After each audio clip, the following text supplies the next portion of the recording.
for Nolan Xavier Wells. 18 years old, gone too soon. Mississippi, y'all got some explaining to do. Mississippi, need to release that report. Low down, dirty ass Mississippi. What you hiding? Why you not talking? Why the hell you not saying a damn thing? Talk. I pray the family get real answers. And no, we the people won't go away. Never, hell no, not today. Mississippi, the Most High gonna really deal with you.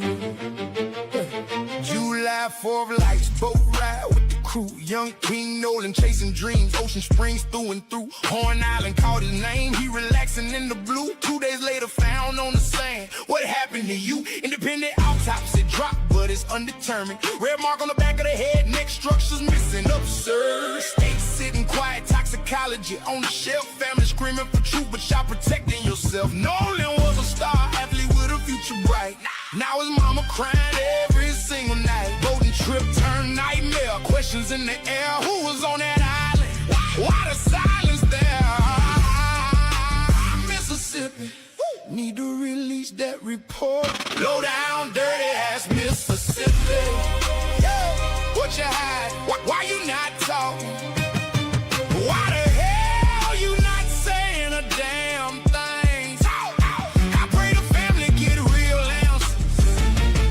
And no, we the people won't go away. Never, hell no, not today. Mississippi, the Most High gonna really deal with you. Grand jury waiting, but the people still fighting. No severe trauma, they say, but the story don't add up clean. Waves whispering secrets, covering up the scheme. Oh, young black man gone, another one in the South. History repeating, time to open your mouth. What you hiding in them files? Why the delay? Transparency dying, why the family pray? Nolan's light was shining, future snatched away. Now the whole world watching what Mississippi say. We marching, we posting, we demanding justice loud for every mother losing sons behind that murky cloud. Oh. I pray the family get real answers. No more games, no more lies. No more games, no more lies. Nolan deserved better, the truth never dies. From the island to the courtroom, we standing tall. Mississippi, Your reckoning, gon' come. one and all. Finding all. Mississippi, need to release that report. Release it now, release it now, release it now. Need to release that report. Mississippi, what you hiding? Why you not talking? Why the hell you not saying a damn thing? I pray the family get real answers. No, we the people won't go away. Never, hell no, not today, not today. Mississippi, Most High gonna really deal with you. For Nolan Wells, we won't go away. Release the report. Justice now.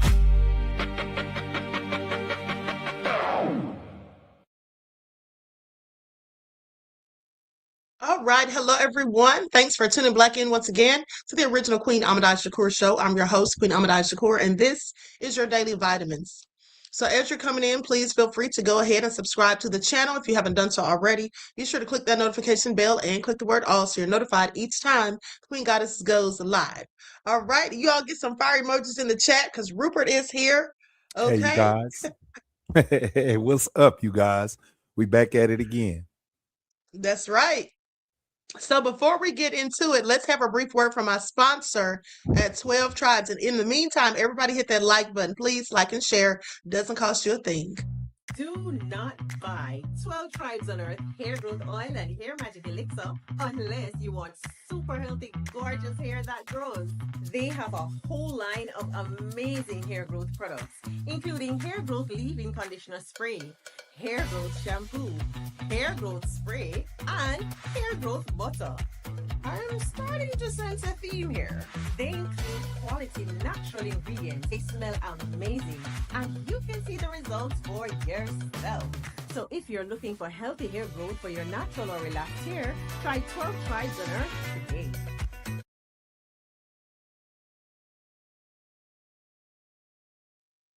Okay, with that all being said, don't forget you can purchase 12 Tribes Hair Oil at Etsy.com. Just look for Lisa Crafts, and you can also find her amazing products at Walmart.com. And don't forget that she sells beard oil as well. Okay, so let's get ready to get into it, Rupert. So first off, let's talk about this boat situation, okay?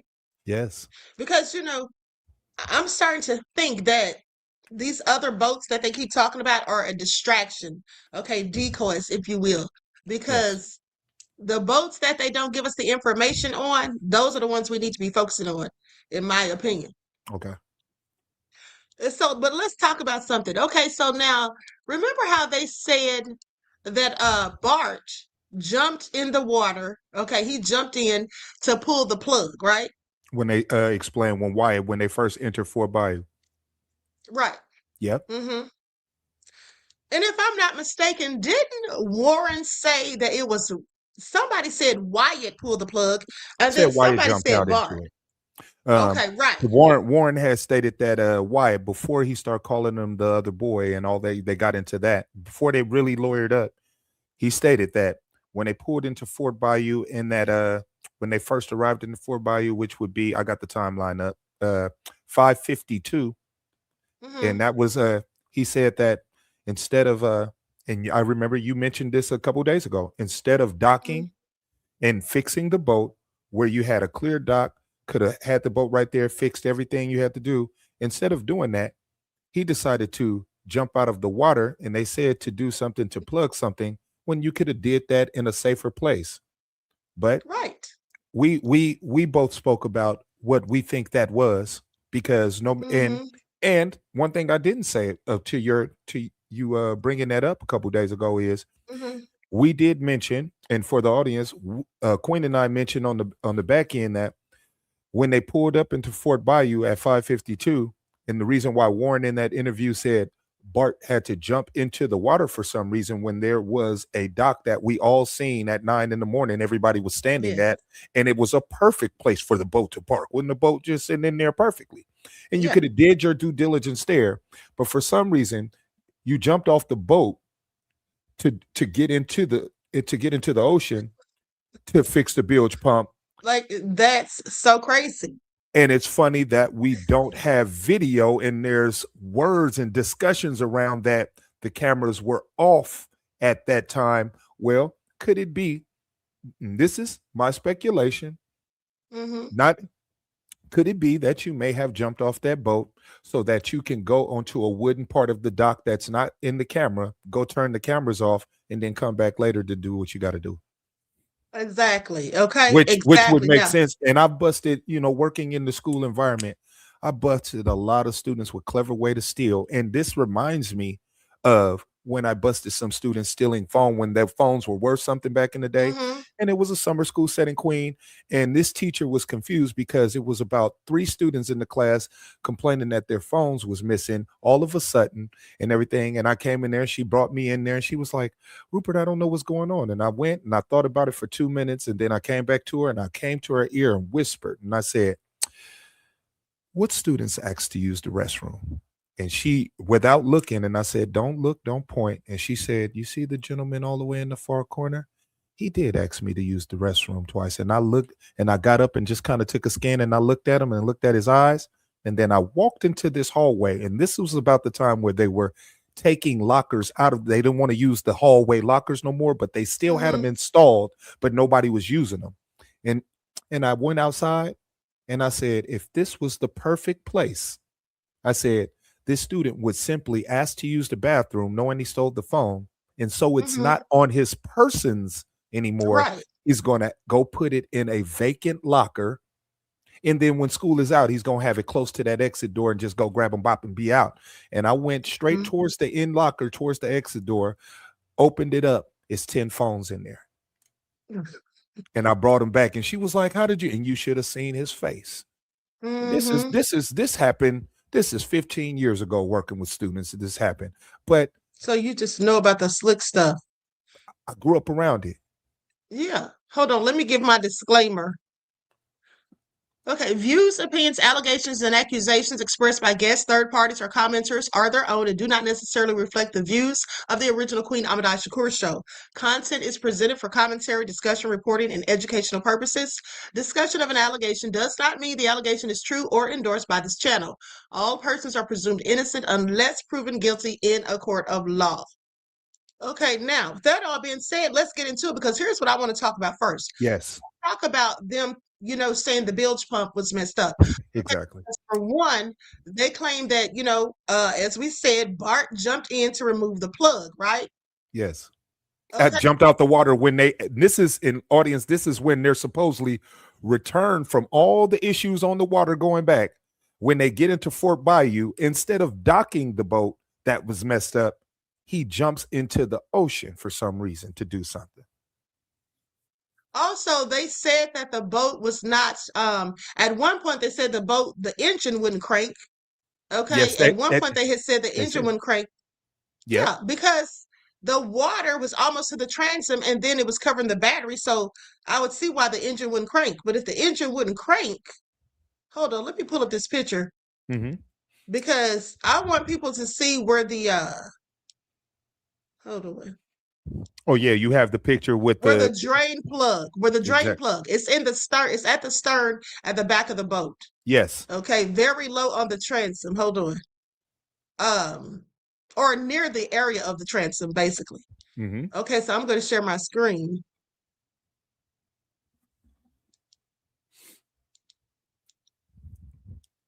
And here's the thing also. So they were immobile at one point because like they said, the engine wouldn't crank. Oh, Okay, great this is picture. it right here. Yeah. Thank you. That's it right there. Okay. So you jump into the water so you can pull that out. But here's the thing. Mhm. If you're going to pull out the drain plug, the boat should be moving. If you pull it out when the boat is sitting still, then water rushes back in, hmm right? hmm Now, at one point, didn't they say, correct me if I'm wrong, that they said they were driving fast on the boat to get the water out. Out. The water all rushed out. This is Warren's words. Right. Yes. And so then they still needed Bart to pull the plug. Correct. When all the water washed out, he said they drove it fast for the time after they got things settled. Drove it fast Hmm. towards Fort Bayou. Towards Fort Bayou. They could have went into the launch where they started, but they went into Fort Bayou, and then when they get into Fort Bayou, instead, if all the water had came out, then you could have went into your dock and then did what you had to do.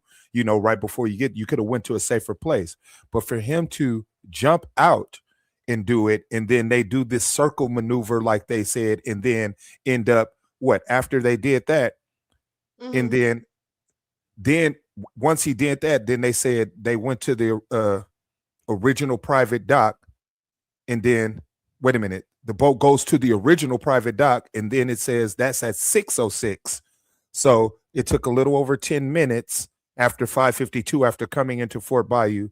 And then after 6:06, when it goes to the original private dock, they say it Hmm. was a point in time where that guy said rested for 30 minutes somewhere. But then it says at 7:19, the boat goes to Fort Bayou boat launch, is pulled out of the water. Okay. So that's still what? Almost going into almost a 2-hour time frame from when they first arrived back into Fort Bayou. Fort Bayou. Hmm. Yes. Right. Now, here's what it says. Uh, in their account, the engine would not crank during the time period when the boat was taken on water. Yes. That creates an important question about the drain plug explanation. hmm Okay, because make that make sense. But also, I think that if he jumped into the water to pull the plug, like you said, he was trying to go around the back or something. I think that he was trying to be out of the view of the camera. Out You of the said view. possibly to turn the cameras off. But get But out of either view way, because you can't come in the view, turn them off. exactly. Yeah, you got to go out of the view, Exactly. turn them off so that when you do come back at 7:19 into the launch, there's nothing to see in the nighttime. Because no matter Mm-hmm. what, y'all didn't, you jumped out of that water at 5:52. Now, you jumped out of that water at 5:52, and then at 6:06, you go to the fort, your original private dock. So if you and that's in the Fort Bayou. So if you jumped out of the water at 5:52, and then basically 15 minutes later, you go to the dock, we should see the picture of you going into the dock. But but all of the water was out of the boat when you were right there close to the dock. Why didn't you just pull in and then do what you had to do? All of the you did what you Exactly. had. But also another thing is, and I think we mentioned this before, when they were still at Horn Island and they knew the boat was taking in water while they were right there close to the shore, While they were why would you close to the even shore. leave? I Yeah, wrote why that. would you even Look, leave? while you were playing music, and I wrote down this note right here, just in case. And it's funny, like you said, you started here. So I wanted to start by putting it on record. No matter what we say today, when we break down these times to you guys, and thank you and shout out to all the people in the chat. Hey, I see you. I appreciate you. But this is what I wrote down, Queen. I said, Warren, before any in his first interview, he stated that what? They were having bilge pump problems at Hmm. the right there on the island, and that Yeah, he said with witnesses, while us having bilge pump problems, that's when we asked Nolan to get the F on the boat. right. So they were Which there, makes no sense. Which which makes no makes no sense because sense. here's the thing. You all had a group of 3 or 4 boats, according to their own words. So Exactly. if one of the boats is taken on water and sinking or on the Mhm. verge of sinking, why would you be telling him to get on the boat? It would seem that you would want him to get on a different boat that wasn't taken on water. So that makes no sense. But That's right. also, I'm glad that you just brought up the 5:52 is when they arrived at Fort Bayou, right? That's right. Now I want y'all all to listen to this. Mhm. So 5:52. Now it takes approximately 1 hour and 15 minutes up until one And that's hour and in 30 minutes thank you. You got it, Queen. And because to that get 15 minutes to is on the Fort short Bayou. end. Yep. Yes, to get to Fort Bayou from Horn Island. Exactly. Now, why am I bringing that up? Because yesterday, or not yesterday, whenever it was, a couple of days ago, when I read the letter that the attorney, Edward Andrew Palcic, Mhm. that he sent to Al Sharpton. Now, if you all remember, I was shocked on the live as I'm reading it in real time because I had read it previously, Mhm. where the lawyer said that they were on the CTO call at 4:48. That's Paulsick, the lawyer that Yes, Queen showed you yes. guys. And Now, to the audience out there, this is why Queen is keeping the records how she does. absolutely. Now, so he said that they were making the call at 4:48. Yes. But previously, the call was made at 4 o'clock, is what was reported by MDMR, right? Said Correct. the call was to Cito was at 4 o'clock and it lasted 8 minutes and 50 seconds. That's right. Okay, so with that all being said, and then they left at 4:31 p.m. They Exactly. arrived at Fort Bayou at 5:52. So Exactly. all of that makes sense, especially since Javon said, as you pointed out, that he got into it or his friend got into it. He showed up at like 3:45 or 3:40. Yes. By the time he came back after that, because it was about 20 minutes, he said Yes. Nolan and the boats were gone. So that's close to 4 o'clock. So that would make sense that they were making the call around that time. But what Yes. doesn't make sense is for the lawyer who sat there on Nancy Grace's show, didn't want to answer her question when she kept asking him for the timeline or the timestamp on that video that he was using as their alibi, basically saying, oh, yeah, this shows right here. No, and even when Tatum posted it, right? Yep. I remember when Tatum first posted that June or July the 27th. That's Yes. the day he posted He that did. video. Breaking news is what he called it. July the 27th. And then he said that basically this shows that they were on the boat talking to Cito and that Nolan was nowhere on the boat. Okay, Exactly. so He that was tried to. supposed to be their They were vouching. They were yes. vouching for a photo. Exactly. So that was supposed, and here's the thing too. Now they claim that the person who was towing the boat is the one that took the picture. Exactly. The whoever was towing the boat took the picture, or the boat, or how did they say it? They said the picture was taken from the boat that was towing them. Yes. Okay. First of all, if your boat is on the verge of sinking, you're taking on water, and you need a tow, who's sitting there getting ready to tow your boat, thinking, "Oh yeah, let me just go ahead and take a picture." Out of all the times to take pictures, and Okay. that should be key on any logical mind. If you can't, Exactly. Makes no sense. if you can't show, and Warren stated this, Audie, on his first call, on his first interview. I had to go back, and Queen, I didn't tell you, that's what I had. I said I want him to describe the day. But since we know that it says it takes 1 hour 15 to 1 hour 30 minutes to make it to Horn Island on a pristine day. That means on a best day. So I wanted to for your audience, I want to be so detailed. I want to be Warren, and everybody can check on his first sit down with Tatum. He said, when he was asked the question, can you describe the party? Wasn't music blasting going out there? And he said, of course, we was blasting the music, phones charged to the 9, 30 people caravan, all teenagers, adults. This is the cell phone, take it, Snapchat, every type of era. If there's any time to take it, and if you go look on any old pictures of celebrations at Horn Island, you have plenty of people that show them going out to Horn Island, and they are partying and taking pictures on the boat going out. Now, Yeah, exactly. Warren said, describe the day. He says it was the perfect day. So here's a beautiful day. Nobody is showing you any pictures of a 30-person caravan amongst 3 boats behind each other, blasting music, partying on the boat with your drinks of beverages of choice, going out to start the and if there's any time to take a picture for the young ladies on the boat and everything, we at our best right here. You know, we ain't even dipped in the water, messed up nothing. Let's show how we're doing it. Nobody has a picture of that. And this would be key because it would show Nolan dressed up prior to him going to the island. It would show not only his demeanor, what he's wearing, to the detail. It would show this atmosphere. Everything didn't is just take pictures convenient. there. Yeah, we got a picture Everything of is distress. just convenience. Yeah, it's all just convenient. But hold on. Now, with that being said, here is a picture of Nolan on a boat with them, not the day of. This was taken prior to them going. Hold on. And this is why they keep talking about the Triton 22.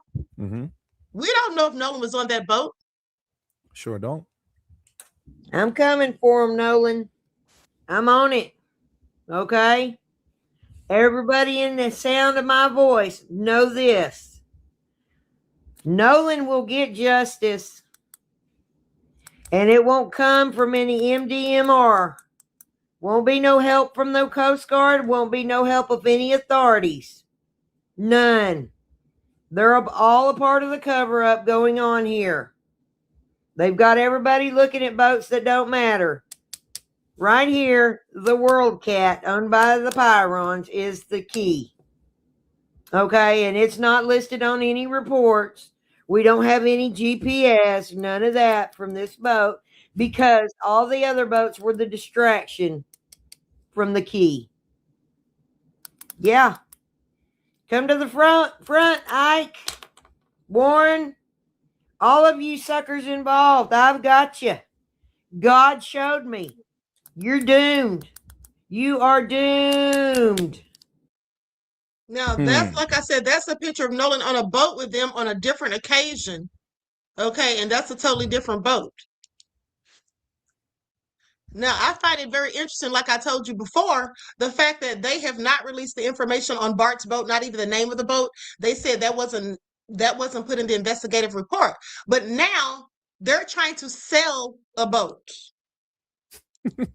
They're trying to sell a boat. And I'm like, okay, first of all, I feel like the boat should have already been taken into, seized as evidence, right? Yes. They said Every boat that Jerry Atkinson owned should have been checked on the 8th when they went over there. He shouldn't have been able to Exactly. he gave permission for them to check the boat he lends to his grandson.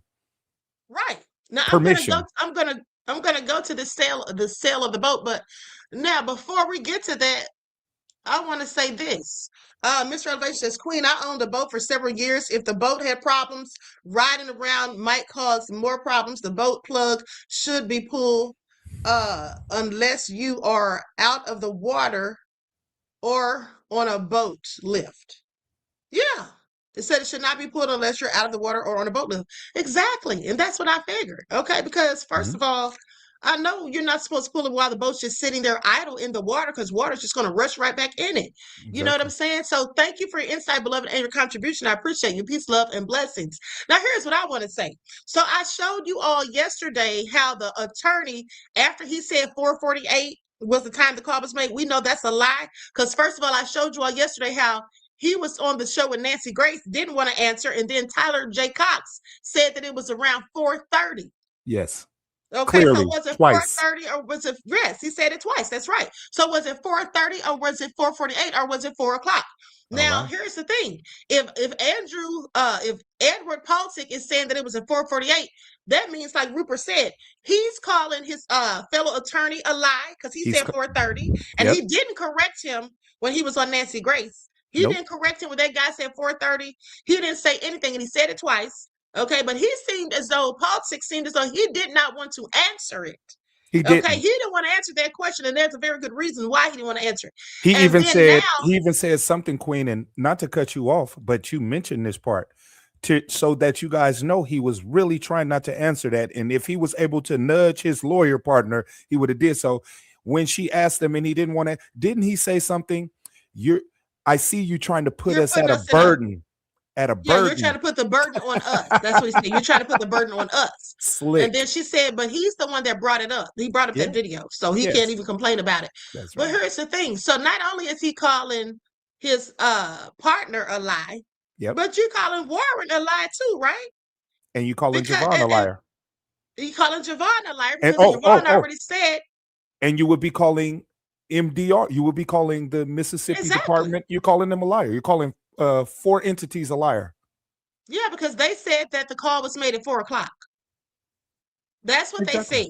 The call was made at 4 o'clock. Now, I don't know why exactly he's now trying to change the timeline and say it was 4:48. Maybe because he thinks that's closer to 4:30 to what Tyler Cox said. But at the end of the day, may I give my perspective on that? Yeah, sure. Go ahead. I believe nobody said the time of 4:48. I mean, Edward Palcic did not say he had not only did he have from the time of the interview with Nancy Grace to correct his partner's mistake. He could have corrected it right there, but you seen he did not want to give a time. His partner stepped out there and said that picture was 4:30, July 4th. He said it twice. Palcic kind of was shaking his head, and then he mentioned, "Oh, I see you're asking tough questions, putting that about." He gave trying to get you off of what his partner said. But what he did is August 12th, they did that. So on the 21st of August, roughly 9 days after his partner made the mistake, and 40 plus days after Nolan's death, and you've been representing him, you didn't change the time to 4:48 until you seen that your partner messed up and admitted a timestamp and date on your proof picture. You wouldn't have never tried to change the time if he never stated that. But once you finish, Queen, I'll break down how you really messed up by mentioning that time. Yeah, absolutely. Now here is Warren, and I believe Warren, this clip is where he's going to mention the time. Around 10. Yeah. It's now 4:30. Right. People are still out there partying and they're having a good time, but something happened to where it necessitated you guys to get the boat up and running. Can you explain that? Yeah. So, Nolan was, the last time I saw Nolan was 3 o'clock, and Nolan was cradling a girl in his arms, Katie. Nolan was sitting by the boat with that Katie girl, and my buddy yelled for Nolan, get on the boat. We're leaving. The boat's having issues. And like, no, he didn't say that, but he was panicking. Nolan, get the F on the boat. Get on the boat. And Nolan said, no, I'm staying out here. And Nolan made a decision to stay out on the island. And like he said, how many people heard that? Were there just, at least just a five. few, everyone that was on our boat right there, because the Palm Beach had already left. You guys got there around 10.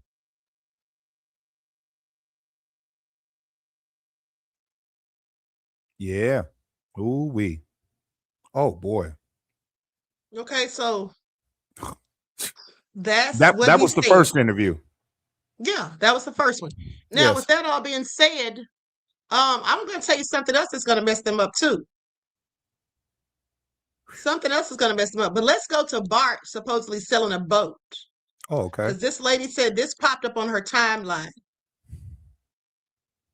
It might be his brother Brooks, because I think that's the name on the that the person spoke to. So this popped up on my timeline. Okay, said this popped up on her timeline. Now this is a driver's license and boat registration certificate.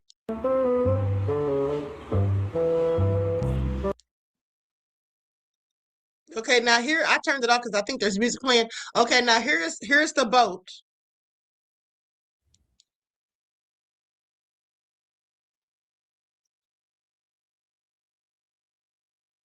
Okay, now it has the description of the boat, and the message to the seller says, "Hi Brooks, is this still available? Listed about a month ago, Ocean Springs." Now, about a month ago, we already know what happened about a month ago. Exactly. So I find that all very interesting. Okay. 15-foot Montauk with a brand new 2024 60 HP 4-stroke Suzuki engine, trailer included. Brooke Edmiston. So now y'all are selling boats, and that was put up about a month ago. Yeah. Now that could just be a coincidence, but I don't believe in coincidences. No. I think that's very interesting. No. I think that's very interesting. Now, with that all being said, now go ahead, Rupert, and tell us why he messed up by saying 448.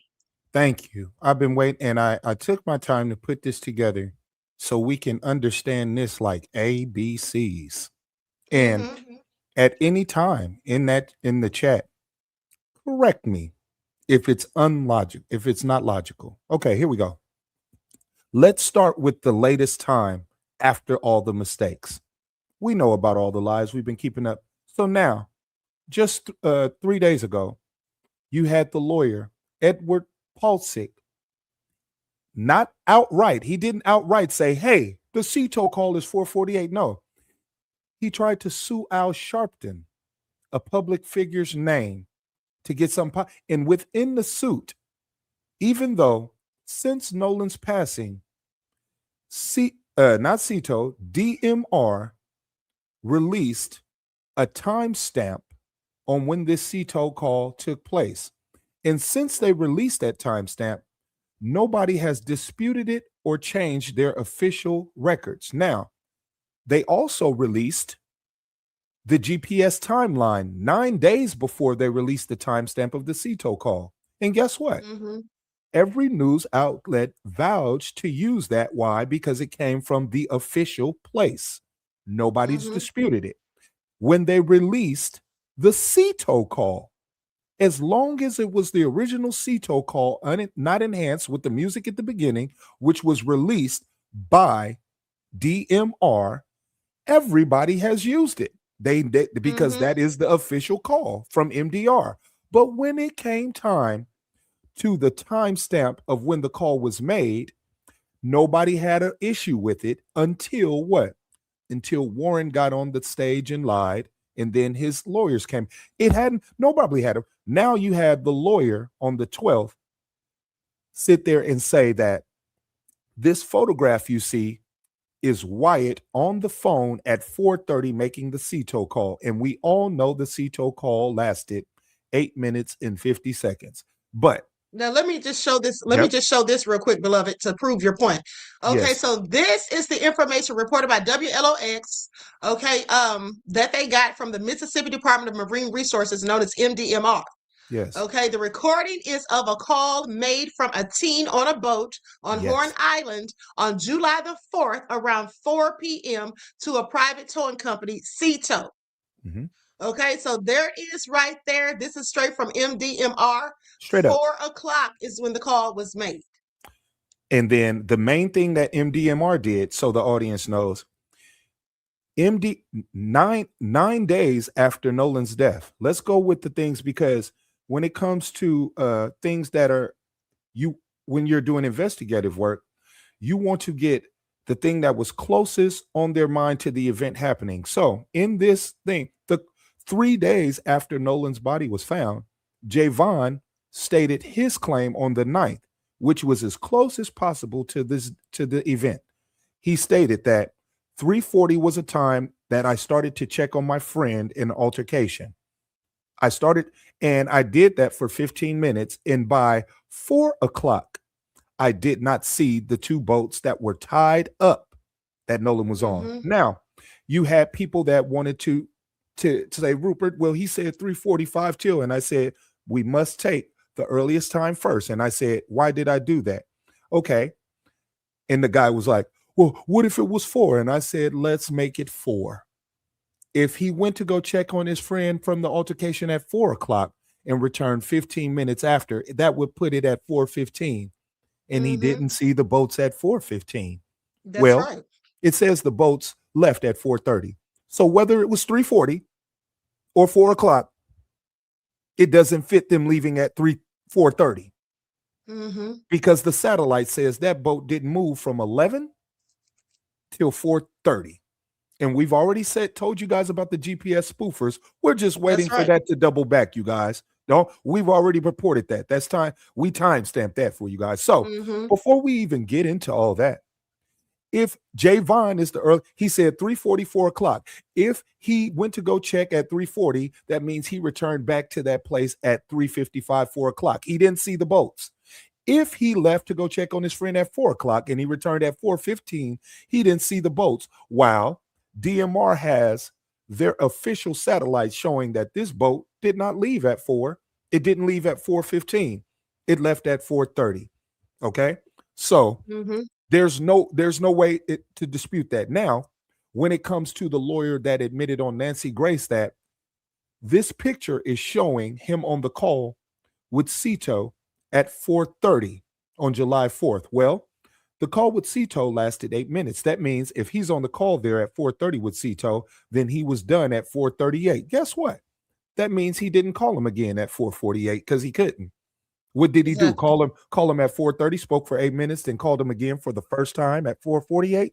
No, that didn't happen. Okay. And he wouldn't have a reason to, because the grandfather already canceled it and said they didn't need to tow. And notice I'm saving that for last, Queen, because you still have to account that Wyatt did call his grandfather before he called Cito.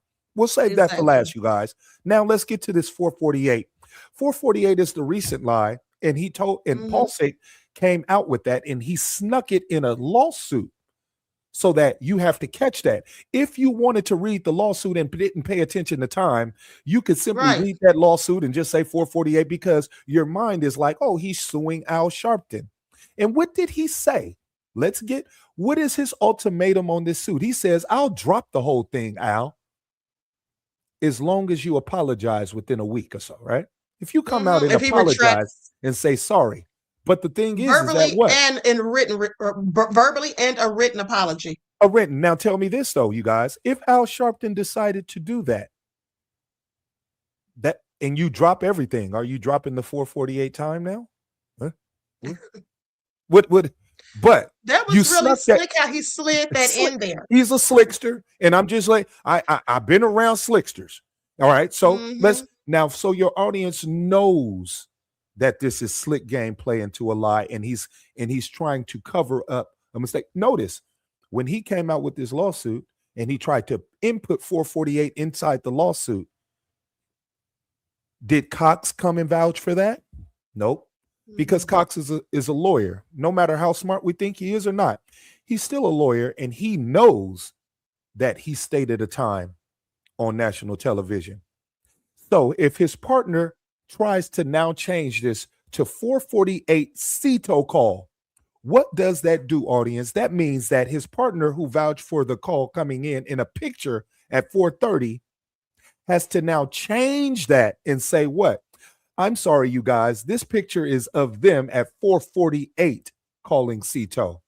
Well, if you change it to that, and that's now the case, where would you, what do you, look, we're not going to be that stupid. We're not going to be that at all. We're smart people. So if you now both collab and change it to 4:48, that means that you would still be close to Horn Island at 4:48 now.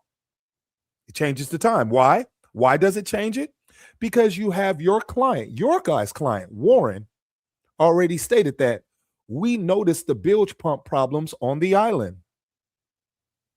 He said the bilge pump was having problems right there while they're calling Nolan. Now, we all know that Nolan wasn't in 31 foot of water swimming saying, hey, do I need to get on the boat? Well, get the fuck up. No, they were doing it right there where it's safe to get on the boat. But you already knew you had bilge pump problems. And you guys said that was at 4:30. So if we want to change all of this time to 4:48, then guess what? That places you close to the island at 4:48. And then you what? Call CETO, and you spoke with CETO from 4:48 to almost 4:58. That's 5 o'clock. It takes an hour and a half to get back. Yeah, that would throw off the entire So timeline. Because if you couldn't have got to Fort Bayou at 5:52 with a slow boat there's half no the way. No So way. If you were on the 4:48 phone at 4:48, there's no way you got there at 5:52. It throws off the whole timeline. The whole time you can't even make it to Fort Bayou with a bilge pump problem. That means you were slow half the way. And it says it takes an hour and a half to make it with perfect conditions. Now, here's the thing, though. He likely said that 4:48. Now, as I'm thinking about it, because what news station was it that reported it was 4:48? Wasn't that NBC? After DMR released the 4 that's o'clock. what I'm saying. And they came out and changed it. NBC tried to help the lawyers from war, and this is how they tried to help them. NBC's investigators seen that DMR released the GPS timeline, and this is the big thing that they can't dispute. No matter what, that GPS shows their boat never moving until 4:30. Right, not going anywhere.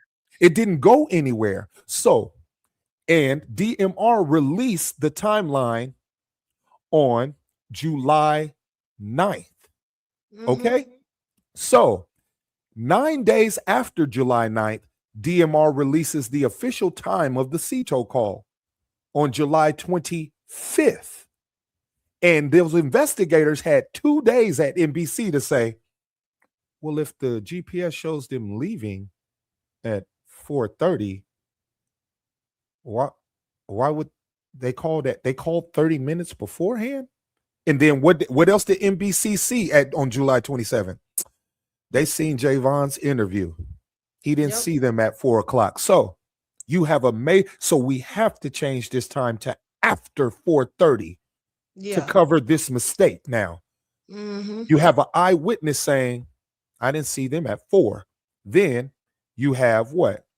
GPS timeline released on July 16th, 15th, saying this is they didn't leave. It's not, their boat did not move until 4:30. Then 9 days after July 15th, you have them saying the CETO call came in at 4 o'clock.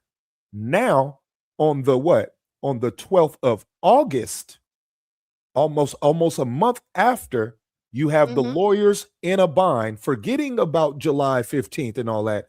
And Nancy Grace put them on the spot. She used a great tactic. She said, my mind is open. Flatter me with something. Right. When did this call? That was great to pose the question. And she said, when did the call come in? She didn't let him off the hook. Pulsick tried to cover, but the other lawyer was green and they weren't side by side. And he said, no, that pick is 4:30. Okay. Well, say that the lawyer is telling the truth about 4:30 being the pick and why it's on the phone, Mm-hmm. and say that Pulsic is trying to tell the truth. The call came in at 4:48. Well, that means if they left at 4:30 from the island, just after letting know they get the F on the boat and say that's 4:30. That mean what? If they called Cito and Pulsic is telling the truth, that mean they would have had to do what? Knowing their bilge pump is broke, they would have had to what? Sail 15 to 20 minutes. No, to be exact, 4:48, 4:30, 18 minutes. That means they would have, knowing that their boat is broken, they still decided to sail into the ocean for 18 minutes and find themselves in more dangerous waters and then call Cito? Is that It's what they did? also ridiculous. It's Now, just the dumbest thing and they ever. would have had to call Grandpa before that. So Exactly. that makes no sense. What also makes no sense is why are you calling for a tow when the boat's already getting towed? And then we So see you that messed up. thin rope that they were trying to say was used to tow the boat. That's That right. rope was so thin. How was it going to tow that boat? Because then that was also the not- ropes that tied y'all together. That was the two ropes that Exactly. Javon saw. He said they were. Javon didn't They have to were tied mention together, that. yeah. He could have said that. He Exactly. said no, they were tied together. That was the rope we see. Yeah, but it's a known fact that when you're interrogating people or you questioning people, and not that he was being interrogated, he was on TMZ, but That's the right. bottom line is when you're interrogating people, you're likely to get the truth the closer you The talk to closer to them after the 3 days incident after happened. Nolan was found, he Yeah. stated this time. He said that. It's just like with Carmelo. The people who were there that witnessed it, they said one thing to the detectives right after the incident happened, but then right. a year later, when he goes to trial, they've already been coached and gotten stories together and all that kind of stuff. So it's just all real crazy. Now, why But now- is this super slick? And also, so we have it on record. Pulsic trying to change it to 4:48. He would be calling DMR the ultimate liars. Because no matter what, till this very day, DMR has not changed it to 4:48. And it's been over 40 plus days. They have not changed Yeah, it. and they're not going to change it because that's the time, right? That's there. right. Because they know They're if they not going to change and it. if they change it. Now check this out. If we go with Javon's time and DMR's, Javon and DMR is placing 4:00. Javon is placing 4:00. I didn't see their boats. DMR is saying 4:00. You called me. DMR is saying, but it shows 4:30. You left. But Javon says, no, 4:00. You was out of there. Okay. Discrepancies there. Then the lawyers say this picture is at 4:30. So that calls Javon a liar. That calls Javon a liar. And then that also what? Calls DMR a liar. That's the first lawyer calling Javon and DMR a liar because he's saying this is 4:30 and we're just now calling. So DMR that's telling DMR they're calling at 4:30, not 4:00. Okay. So if you want to sue anybody for defamation, sue DMR for lying on you guys. They still have their official report all over Google. If DMR is not telling the truth, then sue them. Right. Because Cito didn't release. DMR said, no, this is what we have on record. But you didn't sue them because you know that is official. And that's what Nancy Grace was asking for, official. But if you want to place the time at 4:48 with Pulsic, then you would have to place them what? Calling Cito at 4:48 and then also what? Leaving at 4:48 because their bilge pump was broken at the island, as Warren said. They were right there by the island. So that leaves us that the only thing that makes sense and fits the time that they got back to Fort Bayou is if Javon didn't see those boats at 4:00. That gives you enough time to what? Have your issues out in the water and then pick up speed and sail in and get there around 5:52. That's the only thing that makes sense. Yeah. Nothing else would make any sense. I think the fact that they don't have any of the information on Wyatt's boat. I'm sorry, not Wyatt. On any information Bart's. on Bart's boat. Yeah, I Yes. think that's very interesting. Okay, because if he was out there, even if he was just helping them tow, there should have been information. And then my thing is, why did they ask him for GPS coordinates for his boat when they went to visit him or whatever, and then not have that included in the report? Like that doesn't even make sense. That's But right. also, one more thing I want you to point out, Rupert, is that you told me earlier that you had looked at MDMR this morning. Yes. And it had the same time in there. The 4:30 time was in Yes. there. And then And then this evening, they had the when you looked, it had it's the not 4 there. o'clock Tracestin in there in the timeline. Yeah. And I looked that up last night when we spoke. When I was coming back from an event, coming back home, and I said, let me check for you. And I got home and I looked up, I said, Nolan's friend's GPS timeline. And it gives the 9:56 a.m. leaving, 11:14 arriving, and then it said clearly 4 p.m. And it had a little thing by it said 4 p.m. a distress call coming to Cito. And then it says 4:31, the boat leaves, 5:52, it arrives at Fort Bayou. Then when I was at work today, I said, let me recheck it. And it took the 4 o'clock thing off of the timeline. But when it goes to MDR's official record of when the call came in, they still said 4 o'clock. But they said the same, but they took it out of that timeline. And I did these things. I didn't have to go check the timeline. I just want, I know the things that they should be doing when they're you guys, they are listening to you. Every time that you guys drop something and we discuss this detailed and we say, let's put it on record for the record, somebody listens and it comes out in the news the next day of somebody trying to change it. Notice, Pulsic did not change. He did not correct it. He did not say, hey, sorry, hey, look, Cox, no, that call came in at 4:48. He could have did it. No, he didn't do it because he knew that Nancy Grace would have said, show me the official timestamp. And he can't do that. The only thing they can show the official timestamp for is that they left at 4:30. And that's why Nancy, she said, you give me a timestamp of this picture. And they said the picture is him on the phone at it. But as I said, if they called if they were on the phone with Cito at 4:48, that means they got off the phone 2 minutes before 5. That would not wouldn't give them time to make it back to Fort Bayou at that time. And if it was 4:30, it would still not do the same thing. Right. That's going to throw out the whole timeline. Okay. So now let's talk about this Snapchat, because here's the thing. The mother said that the stuff was deleted from the phone. They said they didn't delete anything from the phone, but somebody did. Because on Snapchat, it was the 4th of July. Snapchat sends out messages for the holidays. Let's go to this. Hold on. Holiday. Happy 4th. Oh, y'all deleted that. Hold on. That's tampering. You gotta laugh at how stupid y'all are. So Snapchat will send you a text every holiday. Happy 4th. Oh, whole thing. Y'all deleted that. That's tampering. That's proof shit was deleted out of his phone. Y'all not thinking. No wonder y'all nervous. And now she's subpoenaing everything else to y'all. You couldn't be no dumber than that. Y'all could at least cycle through if you want it.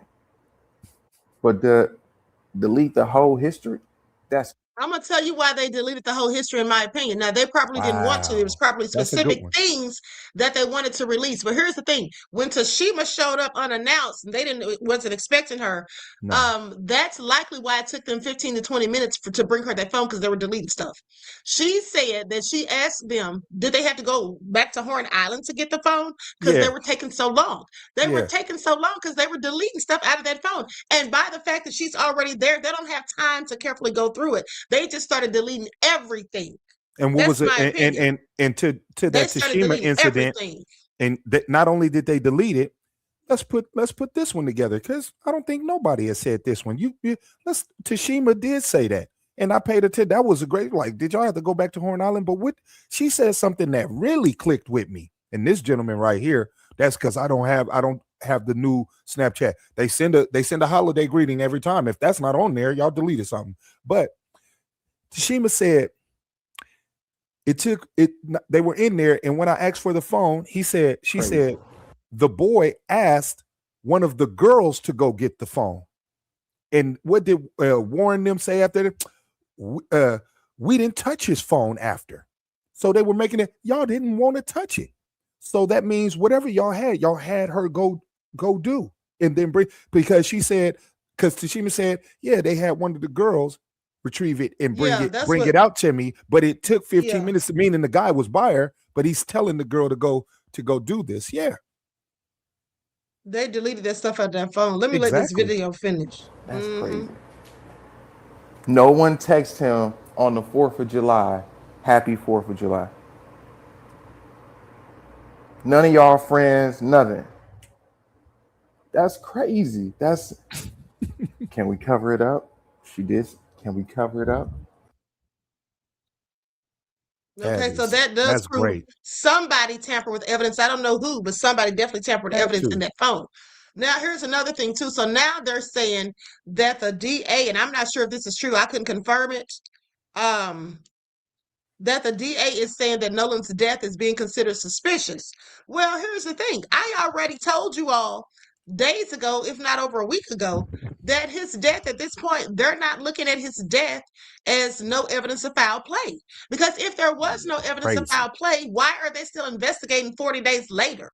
That would have been already done and over with. They already got the autopsy and toxicology report. So I told you all clearly there's more to it. So now this lady says that they're absolutely saying that it's a suspicious death. Okay, I'm going to go to this clip. Mm-hmm.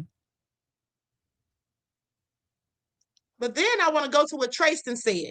Since the finding of Nolan's body in the beginning of this month, the local district attorney is meeting with the family today.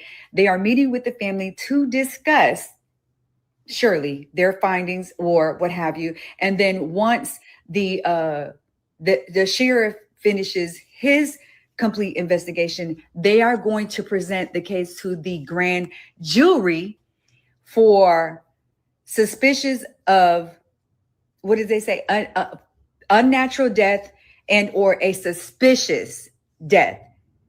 So that is telling, meaning that they don't believe that he drowned, meaning they don't believe that this was an accident.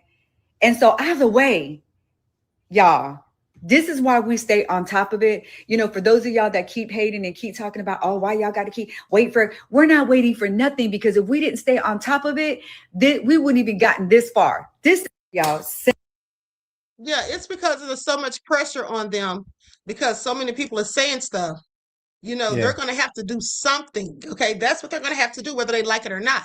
But let's go to this clip with Tracestin, because I find what Tracestin said on here very interesting. So let's revisit this. Mm-hmm. I call these Rage Batum, Tap Dance, and Tatum interviews the gift that keeps on giving. Because we can constantly get stuff out of here, pick apart the things that they said. And that's the bad news about doing interviews when you're suspected of something, even if the police aren't suspecting you and the public is. Okay, so I'm going to go to the 14-minute mark, almost the 14-minute mark. Okay, here we go. Talked to him until the next morning when we all decided.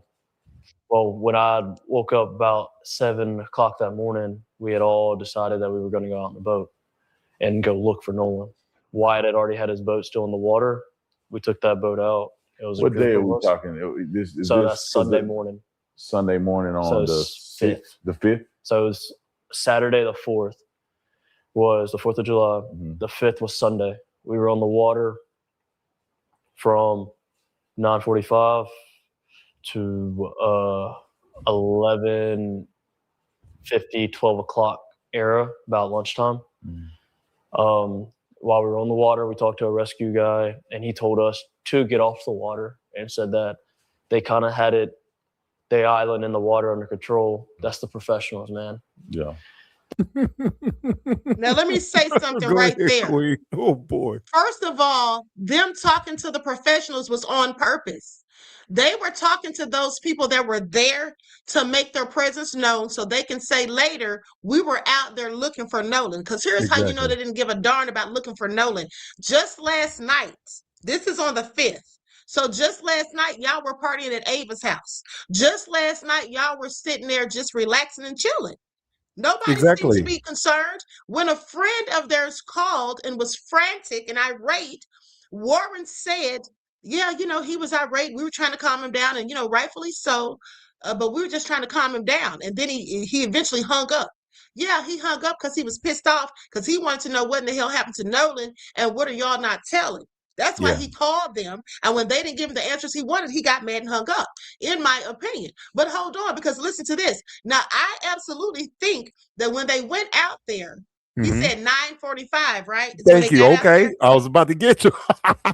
Okay, well, here's the thing. You went out there, like I said, just for the optics of it all, to make it Yes. look like you're doing something. Because if you really were trying to help find Nolan, why didn't you call his parents? You know they don't have a boat. And you know how they know that, how we know they knew that Nolan didn't have a boat? Because they said Nolan's was always wanting to get on the boat with us. So they know Nolan doesn't have a boat. His family doesn't have a boat. So why didn't they think to call the family to see if they needed a lift, if they wanted to get on the boat with them to go out there and look? You know what I'm saying? Exactly. But they went out there to make their presence known so they can use that later to make it seem as though they were concerned, in my opinion. Now, I can't prove it, but that's what I think. That's right. But listen to what he says next And- about the and- next and- morning. They told us to Queen, get on social media. And on the 9:45 time, for the fact and for the record, when they left to go to Horn Island on the 4th of July, they left at 9:56. It takes an hour and 30 minutes to get out there. So if you went to go search for them and you left at 9:45, basically the same time, that means you got all the way out there and you only got to look for 20 minutes. Right. I didn't even think about that. Right. Thank you. Because And then she you had said to sail an left hour and a half around- back. Then you So didn't that look. doesn't even make sense. Yeah, it don't You make didn't. You didn't Nope, go to yeah. look. Like I said, they Yeah. went Y'all to make didn't their teleport presence to the known island. so they could say they were there. But hold on. Let's listen to what else he says. Media and find out any information we can. And by that time, we had already talked to a good amount of people out there. So it just made sense. So we went back in and we concluded our search and started the search off socials and started sharing everything we could and try to get a hold of anybody that could have talked to Nolan, that Nolan possibly would have reached out to. And that led into the night. It led all night long. I didn't sleep at all Sunday. Monday, I was up at 5 a.m. I was putting fuel in our boat at 6. I got told that we were taking out another boat to Chandelier at 7. So I put my boat back on the lift, and I went to McDonald's, and then I got the news after I left McDonald's that his body was found. Now something I would have done, Queen, Hold on. First of all, he said, now this is not even adding up because I want y'all to pay attention. First of all, he said that they had looked into the night or whatever. Then he said he didn't sleep at all. He said he was up the next morning at 5, and then at 6, he went to McDonald's or something like that. Yeah. They were supposed to be getting another boat to go to Chandelier at 7. Okay? Pay attention to the time. Okay. 7 is when they were supposed to be leaving. He went to McDonald's, and that's when he got the call that they found his body, right? Yeah. Okay, here's the confusion. So if you were supposed to leave at 7 and you were at McDonald's and they called and said they found his body, well, they didn't find his body till after 8. It was about 8:45 p.m. or 8:45. a.m. It was like 8:45 a.m. So I'm sorry, you were supposed to leave at 7, okay? How are they calling you before you get to leave to tell you that they already found him? Because that was 8:45 a.m. See how he's lying? Yeah, he's lying. That doesn't even make sense. And that lie goes exactly with Jax's lie. When he went to go ball up in the room for an hour when you didn't even when your friend could have been still alive. Exactly, because why would you go ball up in the room? Why would you be freaking out and all of that if you don't even know what's happened to him? He could be at a 4th of July party. But not only that, we already know Jax knew something because Jax already mentioned Nolan in past tense when the father came to get the keys from him. Nolan was like a brother to me. Said that. You know what I'm saying? So I already telling themselves. But hold on, let's hear the rest of what he says. So it was already a plan that we were going and searching and trying to do everything we possibly can. And that's all I wanted to do. Is I wasn't there to help him out in his last minutes, but now I feel like as a friend and as one of my guys, man, I do everything in my power to help now. Sure you would. Okay, you're sitting up there lying as far as I'm concerned, because like I said, you said, now we just heard him say that he got up at 5. That's what he said. He got up at 5. He had taken his boat down. Then they said they're going to use another boat to go to Chandelier. So he put his boat back up, and then he went to McDonald's, and then he got a call. Drew's supposed to leave at 7, so it's 8:45 when they found him. So first of all, who called him is what I would like to know. Okay. And I'd seen just now, it was somebody asked, they said, like, Rupert, if they left at 9:56 and they arrived at 11:14, what do you mean it only took 20 minutes to get to the island? I said, no. If they went to search for their friend at 9:45 the next day and they were told to get off the island by 11:40, it still takes an hour and 30 minutes to get out there, is what I said. Meaning once they took the time to sail out and drive out to, it's no need to be looking in the middle of the ocean for him. Y'all went out there to search for him around where it happened. From and the you guys dock, got, it takes an hour. An hour and that 15 means minutes until if an you hour were and 30 turned around minutes. at 11:40, y'all got to just search a little piece of the For a water for few 20 minutes. Yeah. Yeah. And then But drive that's an hour and a half back. Yeah, that doesn't even make sense. No sense. And that doesn't make any sense. But here's the thing. He said they told them to leave, right? That's right. I have questions about that. Did they really tell them to leave? If you're out there That's right. looking for somebody and you're trying to find your friend, why would they tell you to leave? They would need all the help they can get, I would think. And there's nothing wrong with you're not breaking any laws by looking. Okay, so that just all sounds like a whole load of BS as It far as I'm does. concerned. And something I never None of mentioned, just to say it, me personally, when I first heard Warren say that when they were leaving and he had to go to the McDonald's and didn't bring anybody, and then I heard Tracestin come on another interview and say something about that McDonald's, me personally, if I was down there investigating, I would have simply got those McDonald's video records to see if they're telling the truth. I would have. Were you there? You should be in that McDonald's when you say it. Yeah, because they both said McDonald's. Yeah, you should be there. They both did say that at different times. I would have checked. I would have subpoenaed that record too. Exactly. Yep. They're probably not subpoenaing anything they need to. No, they're not, because they didn't subpoena Jerry Ackerson's phone yet. Exactly. Or the boys' phones. This lady who's been going boots on the ground to find the cameras has found some more. Okay, this is a video she posted today. Keep watching for my theory on the alleged route. Mind you, I'm still searching for answers. You're never going to believe what I just found. So I wanted to get a closer look to this bridge, right? Because I thought for sure they had to cross under this bridge. There has to be cameras like under here somewhere, right? So I got closer to this bridge. It's cameras. There's cameras. There's fucking cameras. So this is the bridge that they had to pass under to get to Lover's Lane. It's right there. Yep. Yeah. Okay, so this is the Ocean Springs Bridge that goes into Biloxi. And anyway, he said I had to come through here. There. Right there, had to. Guess what?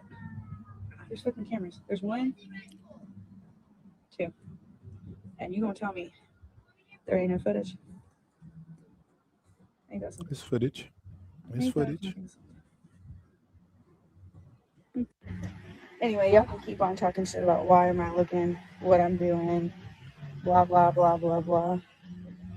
But somebody knows something because these cameras caught something. Definitely. Definitely. Mm-hmm. Way to be observant. And just for record, if Lawyer Cox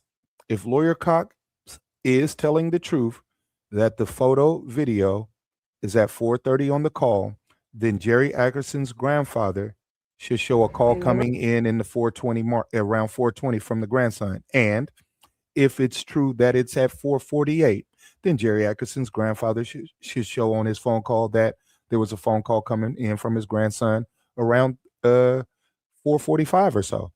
That's clear. It should show that no matter what times y'all say, he called his grandfather before his grandfather called Cito. He called his grandfather probably about 10 minutes to 10 minutes to 4.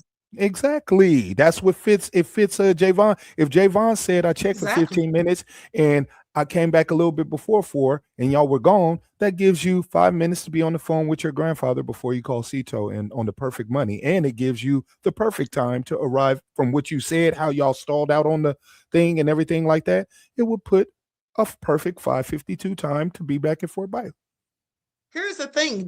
For them to be coming out now talking about a suspicious death, that all makes sense because now they already know you can run, but you can't hide because Mrs. Wansley has already subpoenaed Cito in Ward Marine Services. Perfect. And didn't I said that I got to raise my hand because I said on your show, I said, why haven't they?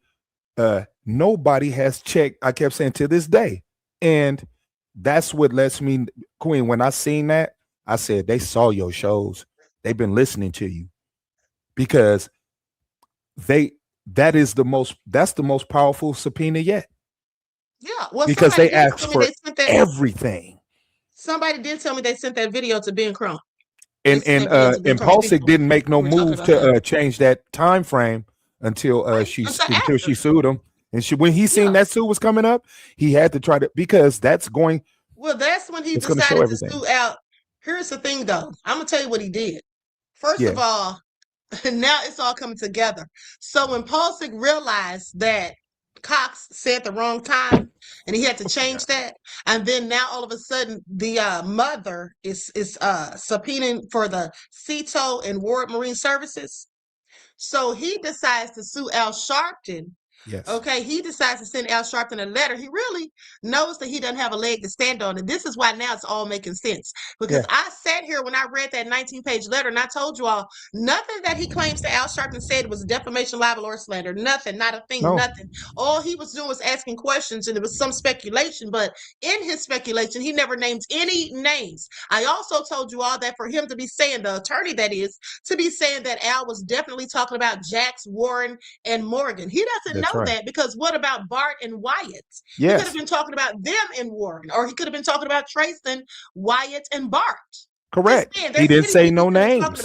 He never said names. So here's the thing, though. I told you all that at the end of the day, this man specializes in defamation lawsuits. So he absolutely knows that there is not a leg to stand on as far as the defamation. So why would he even file this? I'm going to tell you why. He filed this, in my opinion, because he already knows what's coming down the pike with the stuff being subpoenaed. But what he wanted to do was file that paperwork to Al Sharpton so he can put that fraudulent time in there, 4:48 p.m. Exactly.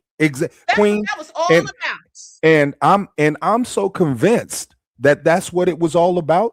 You took all the work. It is the only move you can make after your partner already exposed it. He would not have even sued Al Sharpton if he was able to tell his friend to shut up. Let's not say nothing. The best thing they could have done when Nancy Grace proposed that question is to do what their clients do. Don't speak. Exactly. If he would we wouldn't have nothing. We couldn't say nothing if when she said, "What's the time, date, and stamp?" We don't know, Nancy Grace.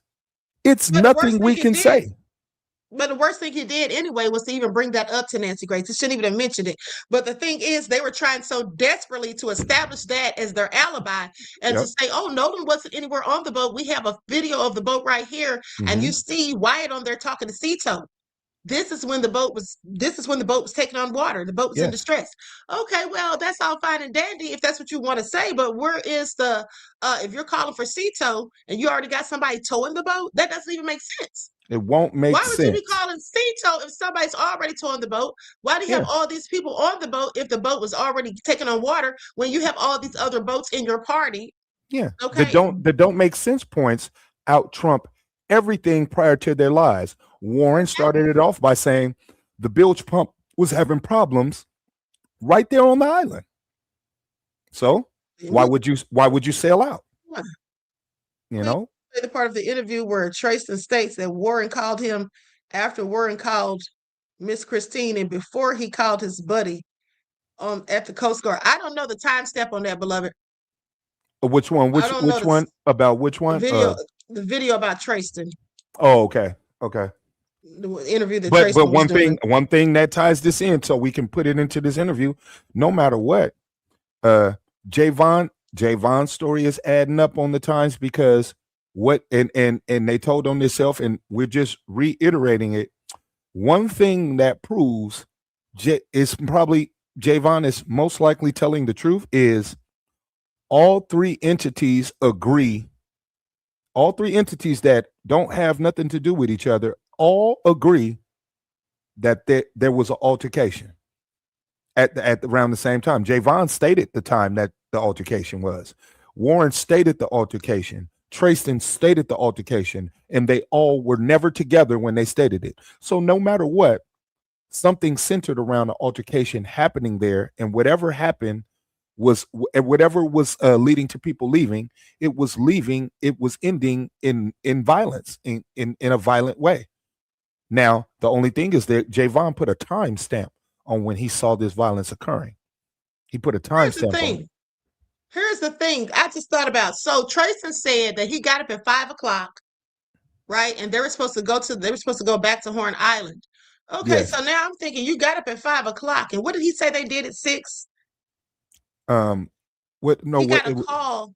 Oh no, what did he say? Where did he say he got a call from? Hold on, let me go back to that, because I just thought about something. Was it a 5 o'clock or 7 o'clock? I know it was some time. It was an earlier time than when they departed. I'm going back to it. Hold on.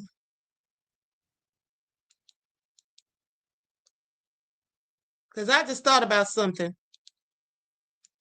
Now let me listen to what he says again. On the water, we took that boat out. It was what day are we talking?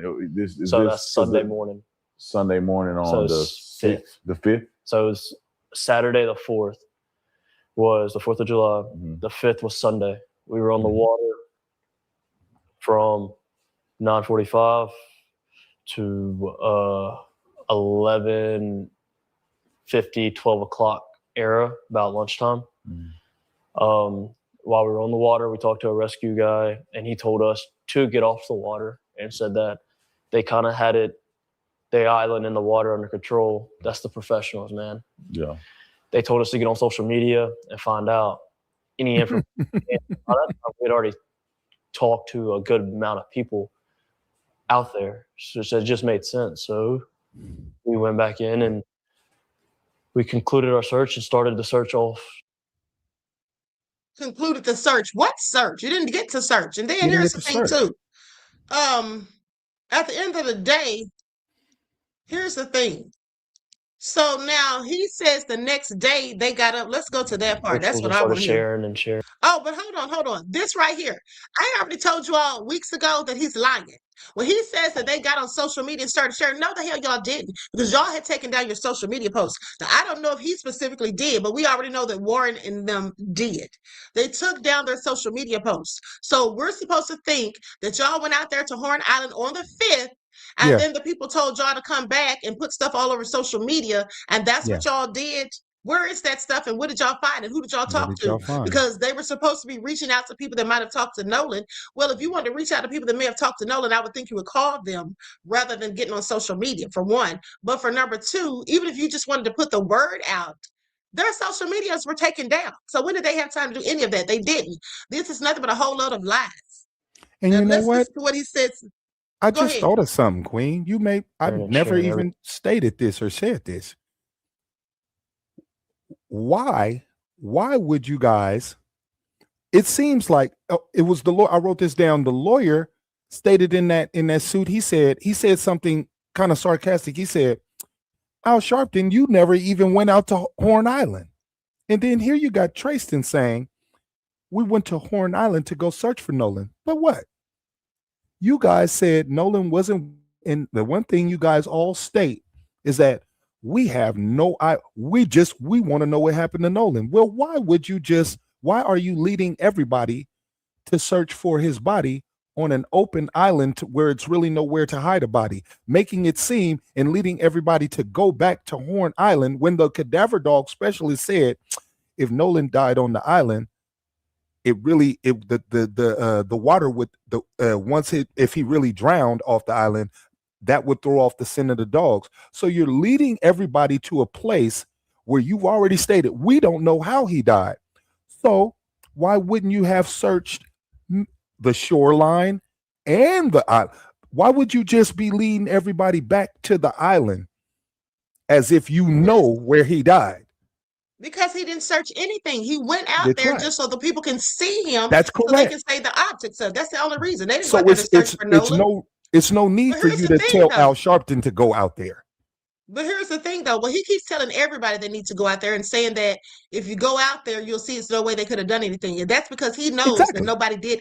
He knows nothing happened to Nolan on the island. That's but hold right. on, I want to play this part again. Everything we could and try to get a hold of anybody that could have talked to Nolan, that Nolan possibly would have reached out to.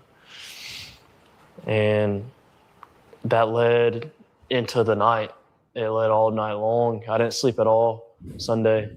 Monday, I was up at 5 a.m. I was putting fuel in our boat at 6. I got told that we were taking out another boat to Chandelier at 7.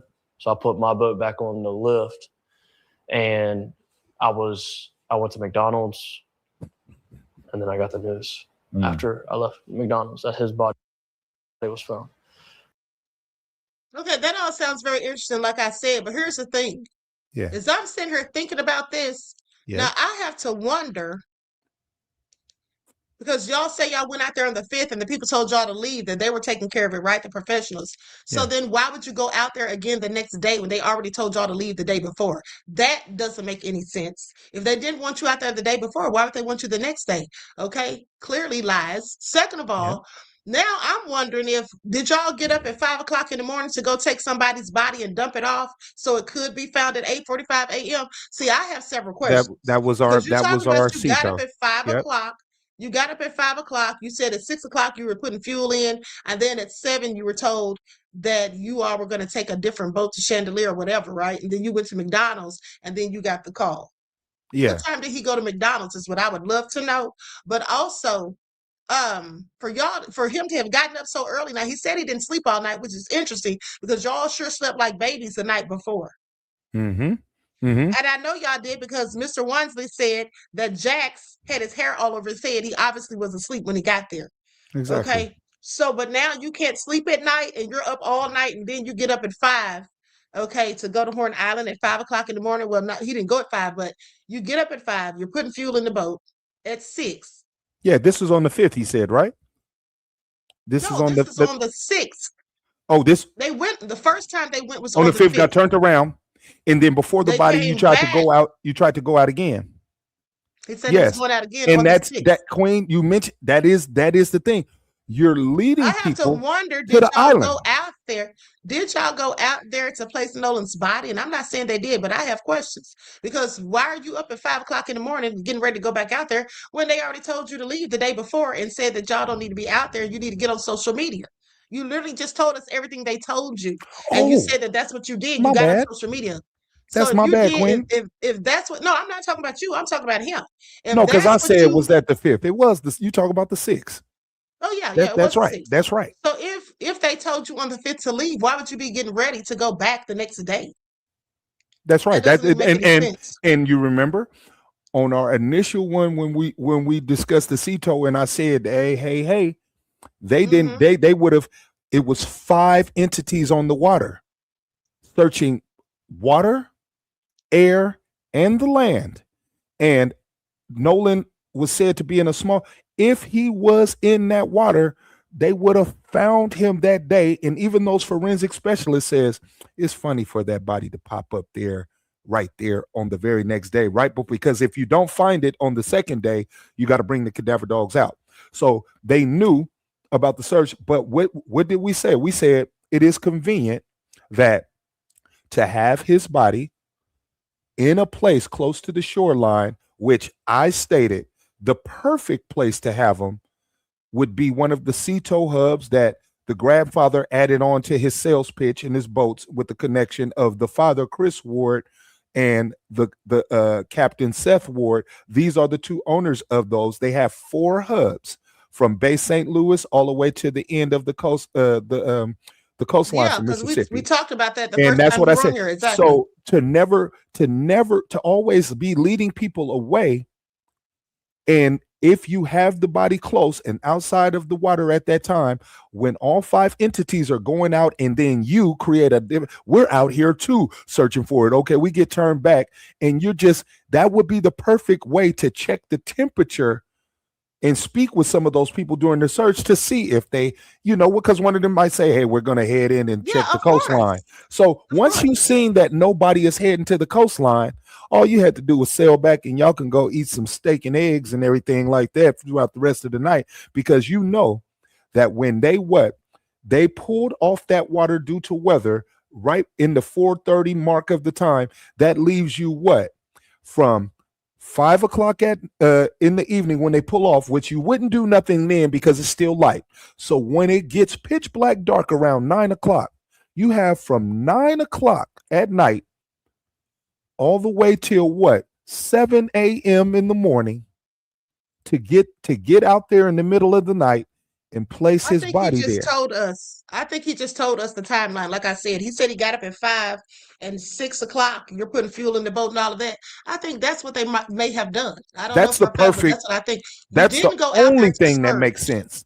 You didn't go out there to search, and we know that because, for one, like I said, you wouldn't have been going back if they told you not to come and made you leave the day before. And then, second of all, it's not making any sense because he said he was at McDonald's and then he got the call.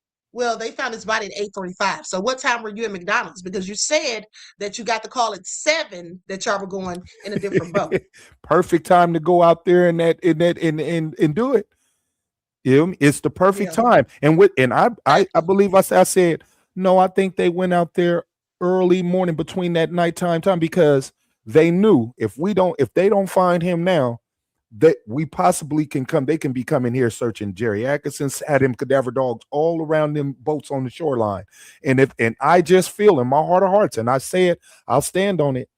If they would have brought cadaver dogs to those different boating entities on the shoreline before July 5th, on July 6th, I just think they would have had a hit.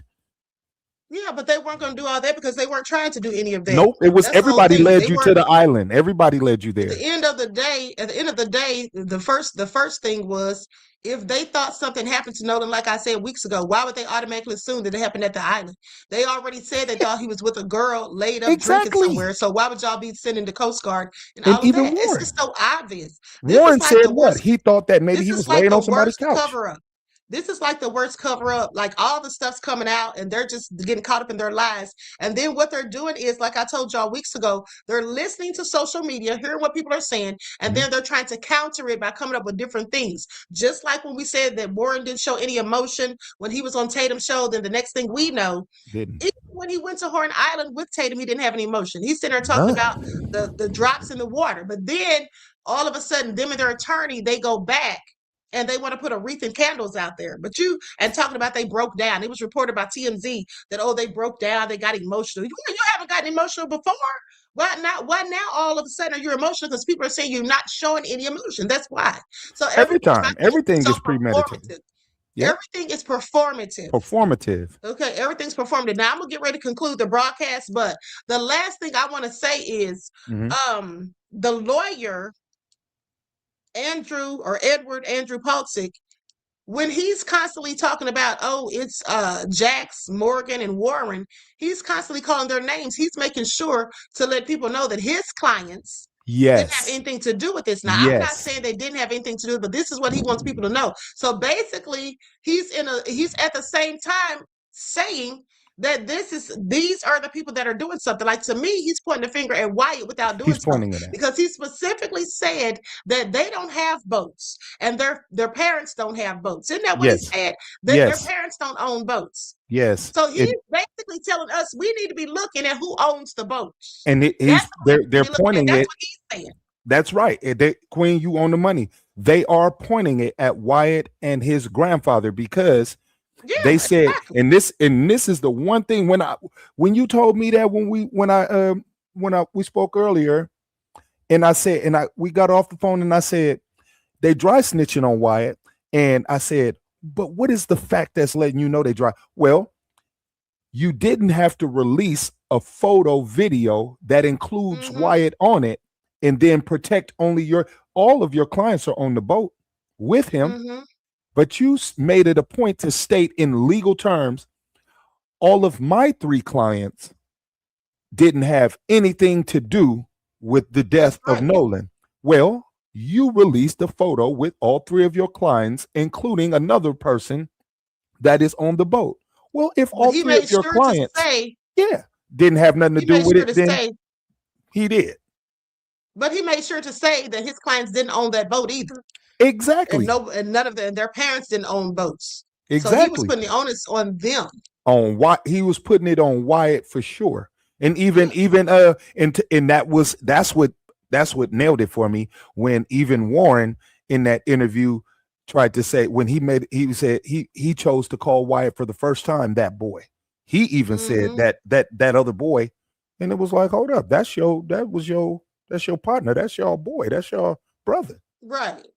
But now y'all all of y'all on the boat, but the lawyer's making it a point to say you and you not guilty for sure. You got they didn't have nothing to do with it. Okay, but they're on the boat with some other people. Well, he got to say whatever he got to say at the end of the day, but he's getting caught in lies just like they are. Oh my goodness, plenty. Now Mallory says, I thought they found his body on the 6th. They did. They found his body on the 6th at 8:45 a.m. in the morning. That's right. That's exactly when they found it.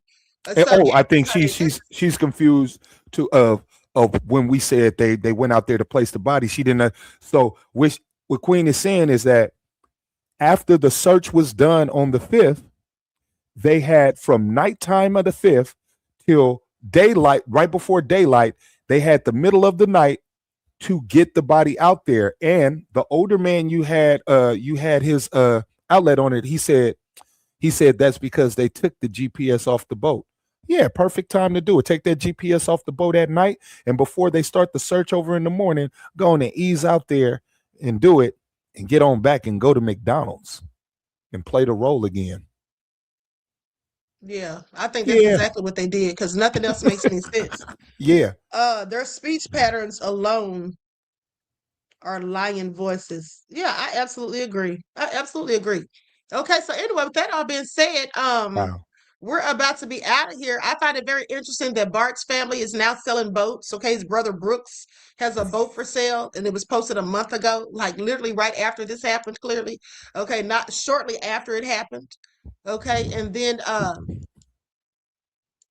another thing that's interesting too that you brought up when you said MDMR, they have now removed that part of the timeline. You see it? We need it, huh? Oh, did you see it? Oh, when they say they moved. Yeah, luckily I saved the one from last night, so I got that up right there. I saved the one from when I got off the phone with you and I got home and I checked it and I was like, wow, they have it in their timeline. But when I got to work and I checked it on my phone right beforehand, I was like, ain't that 4 o'clock is no. But when I got home, I see I have the save one. And I said, I just called you right there. I said, look, just watch for, and what did I say? The last episode you had me on, and I made it to make sure we recorded it on your show to say that money from the GoFundMe, I said, you better watch, because if there's anybody that they could give money to, if I was the criminal in this situation, allegedly, if I had money to pay off somebody, I'm gonna find who keeps those records in DMR, and we gonna get this. Hey, look, we gotta get rid of this 4 o'clock. I don't care what we gotta do. That's who I'm gonna give the money to. And so I'm watching DMR when it comes to them. If you change your 4 o'clock time, if you change, you could have changed all the different times on your GPS, and everything. I don't think they're gonna be. They ain't changed it yet.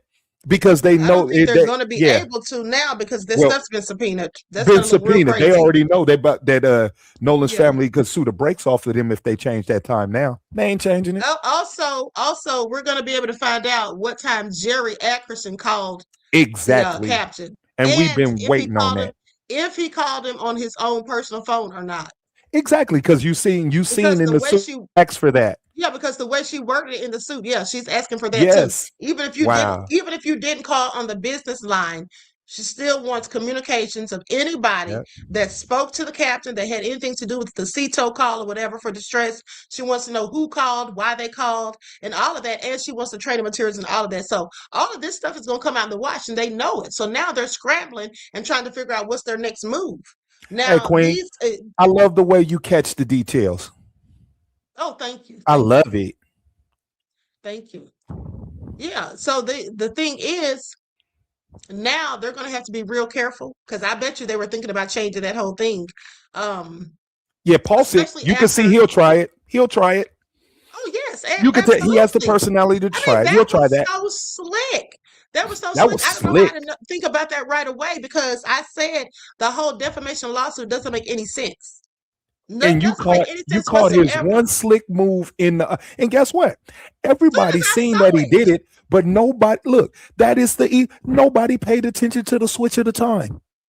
Well, most people didn't read the letter anyway. Exactly. Most But people didn't even read you the letter. That's be for number on one. them details. Yeah. And I love that. I love that because I just believe as a people, that's how I just believe it's something divine in us to figure out justice. Mm-hmm. That's right. Greta Lee said, Queen always says the devil is in the details. Exactly. That's why I pay attention to detail. So true. Because that's where it is. When they're trying to distract you or whatever, trying to put something over on you, it's always going to be in the most minuscule of details, the things that people would overlook. And the way he had that strategically placed in the letter to Al Sharpton, that the call was made at 4:48, how he just slid that in there real nice. Exactly. I'm talking about as soon as I read that, and I got like to the second, I said, hold on, wait a damn minute. He said 4:48. That's not when they made that damn call. Yeah. So I already knew he was up to something. And then so now it all makes sense, like I said, because you knew darn well you don't have a case against Al Sharpton. Okay. And then he's giving him all these outs. If you're so serious and gung-ho about suing him for defamation, do what you got to do. Exactly. Why are you talking about you're going to give him a certain amount of time? He has like 10 days from receipt of the letter to respond and to, delete everything, to recant and to apologize. And then he wants you to not only say it verbally, but wants you to write it down and then wants you to post it for 7 days. He knows damn well Al Sharpton's not going to do any of that. Okay. And he knows he's not going to do any of it. That's just him writing that darn letter. Okay. First of all, trying to intimidate somebody, not Al Sharpton, because I know he doesn't think he intimidated Al Sharpton, but trying to intimidate the rest of us. Like, I'm going to go for Al Sharpton. Exactly. Now, everybody, they're going to all be, worried or scared or whatever. But the bottom line is nobody's scared. Okay. Because you don't have a leg to stand on. Because first of all, they haven't proven that they didn't do any of the things that people think they did. So you can't sue anybody until you can prove that they didn't do any of the things people are thinking. Yes. That's for number one. For number two, he wrote that darn letter so he could slide that time in. That's what that was. Yeah. That was real slick too. Because I have to hand some. That was slick. Because they wish for all of that to be over, and that we know because they kept emphasizing, look, it's been 30 days. Enough is enough already. Well, if enough is enough, then why are you continuing it after 30 days? Yeah. Right. Yeah. D Major says, just a reminder, Trump is still raising hell. Let me tell y'all something. I know he absolutely is, and we need to be real careful because thank you for insight, beloved, and your contribution to the channel. I appreciate you. Peace, love, and blessings. But here's the thing: we need to be paying attention because I just have a funny feeling that there's going to be a false flag coming real soon. Like what you think about that, Queen? What you think that false flag? Yeah. I'm not going to get into it on live. All right. It's going to be a false flag. All right. Yeah, I think it's going to be a false flag coming soon. Trump's doing anything. He's going to try to do anything he can to get out of these midterms. And then also, know that they put out a hit on his son, Barron. Oh, is that right? Iran has said they're going to put a hit out on him. Yeah.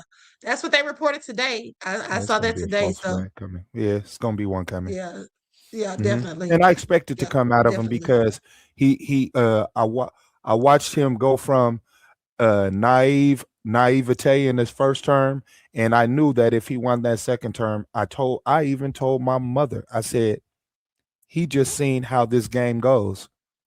So he was able to get on like with Fauci and everything. He was on their neck, and I had things that I stated right there. I was like, he sees how corrupt he is with the money when he cut off sending the WHO money. And I told one of my best friends, we fell out because he didn't want to go with me. And I told him, and I said, look, man, if he cuts off that money from WHO and Fauci and that money right there, if he cuts out that annual money, I said, just wait to see what private entity offers to donate money to him. And once I seen, he said, we gonna stop that annual money. And I said, the first person that offered the WHO money was who? Bill Gates. And I said, that's who was taking the annual money all the time.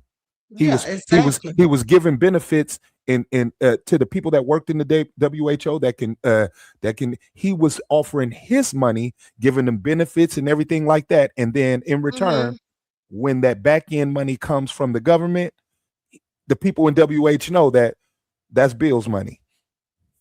Exactly. Because he already gave you a front. Right. Y'all just paying the re-up.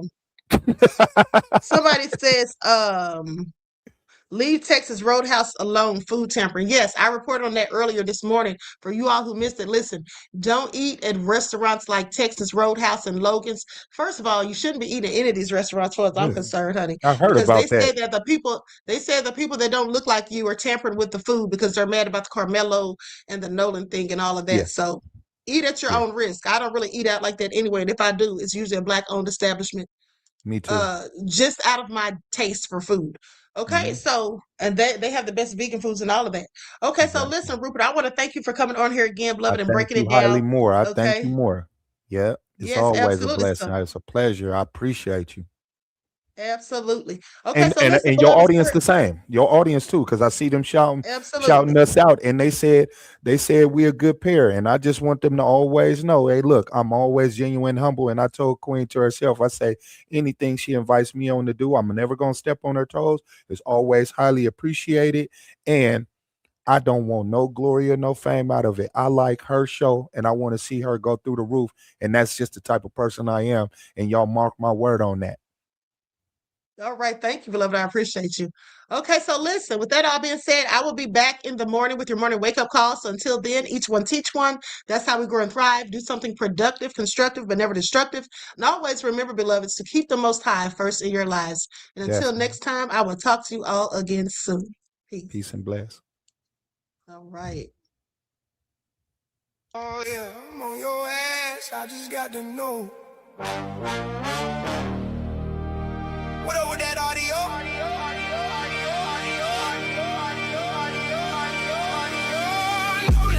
Well, we not gonna stop. No, we won't go. I'm hugging your parents in spirit. Yeah. We on this case and we demand answers. Oh, they expose.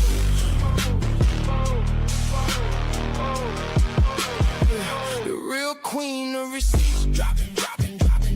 Oh, and we got your back. Somebody gon' talk. Hell yeah, the ancestors walking. I'm so serious. Queen on the case. Oh, they asking full-blown panic now. They trying to shut us down, close our mouth. But I just won't. Damn that. Well, we not gon' stop. No. Hugging your parents in spirit, yeah. We on this case and we demand answers. Oh, they expose. What happened to you? We tired. You don't get the all my kids ain't cover it up. I said, show yourself, yeah. Steady talking about they was his friends. I said, show up and talk if that's the case. Hold on, Nolan, it's coming to the light. Yeah, the queen on the case. Hold on, Nolan, we won't give up. Rest in his peace.